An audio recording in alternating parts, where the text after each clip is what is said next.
Ito po yung natirang isda, yung kalahating kilo. Murang ulam, mais po ang kalahok, at saka itong natirang smelt, dulong. Kahit po hipon ang gusto nyo ilagay, basta maliliit na isda at tutustahin po natin yan pagpiprito. Basta po mainit ang maraming mantika, yun namang ating batter harina, cornstarch, konting tubig, salt and pepper, tsaka ihalo po yung ating dulong o kaya naman yung hipon kung ano gusto nyo. Madali lang po itong maluto mga kaibigan. You wanna do it in batches kung maliit lang ang pinaglulutuan nyo. Paliguan nyo ng mantika yung ibabaw para mag-brown right away. Leave it alone. Huwag nyo pong galawin. Hayaan yung maging malutong at brown yung ilalim bago nyo haluin. Alam nyo, kapag kaluto na po yung ilalim, o tingnan nyo, matatanggal na siya on its own. Pag hindi pa luto, nakadikit pa sa ilalim. Lubayan nyo. Nakita nyo, natanggal na sa ilalim. Gusto ko brown-brown pa, so lutuin pa natin ng another 30 seconds. Okay, 3 minutes na. Tingnan nyo.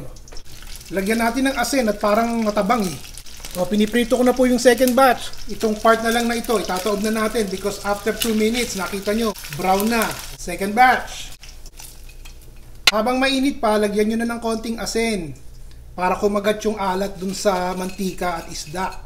Ganun po ginagawa sa restaurant, sa french fries, sa mga katulad nitong battered fish. Third batch. Konting asin. O, simulan na natin mag-isa. Chopped onions. Ginger. Lutuin nyo ng maayos yung inyong onion at saka yung ginger nyo. Bawang. Madami. Let's cook it for 30 seconds. Timplahan nyo na. Fish sauce. 2 tablespoons fish sauce. Ground pepper. Just a pinch. Sabawan nyo na.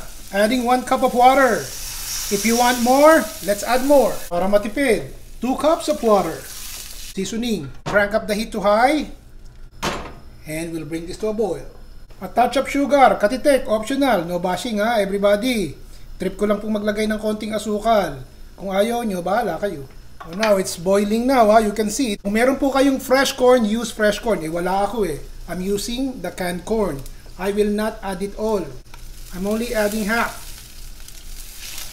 Kasi maglalagay po ako ng cream style corn. Para creamy. Kalahati din nung lata. See, you have a combination of the whole corn and the cream style corn. Hindi po tayo gagawa ng mahamais, okay? Tikman nyo. Naku po, may sinasabi.